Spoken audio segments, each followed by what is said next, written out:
तीसरी एक हवन की, यहाँ जोत जगह है परमात्मा की, अखंड हवन।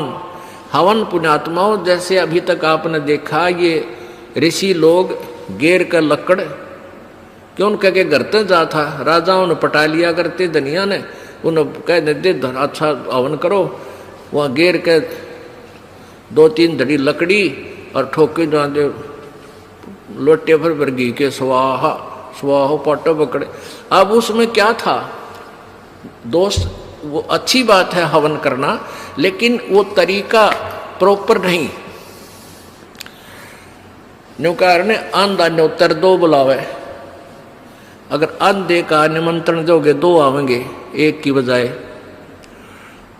तो कहने का भाव ये था कि वो ऋषि लोगों को हम क्यों बुलाया करते, क्योंकि हम अनपढ़ थे, उन्होंने अपना फायदा उठाया कि केवल एक ब्राह्मण ही पढ़ने का अधिकारी है, तुम अपना धंधा पीटो, जिसका जिसा काम है। परमात्मा ने ये कहा कि देखो भगवान की भक्ति प्रत्येक व्यक्ति कर सकता है और प्रत्येक ही शिक्षित होना चाहिए, ये गलत कर रखा था इन्होंने।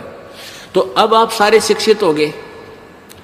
अब मालिक ने जो खेल खेला है, ये समय इंतजार किया है कि अब अपनी प्यारी आत्माओं को अपनी महिमा में अब बताऊंगा और सारे सबके समझ में आवेगी।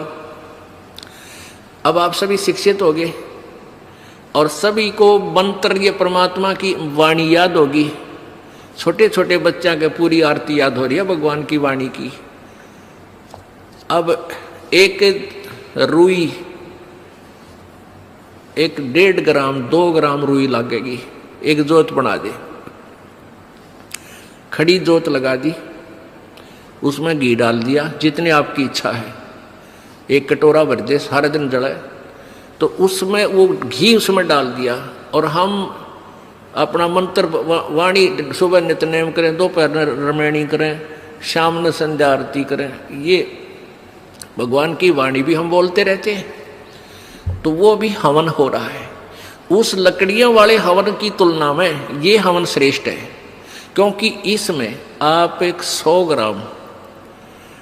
ग्राम रुई में 1 क्विंटल घी हवन कर सकते हो।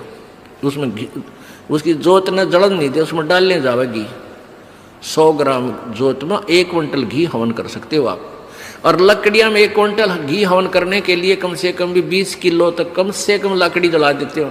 तो उन लकड़ियों के जलने से कार्बन डाइऑक्साइड अधिक होती है।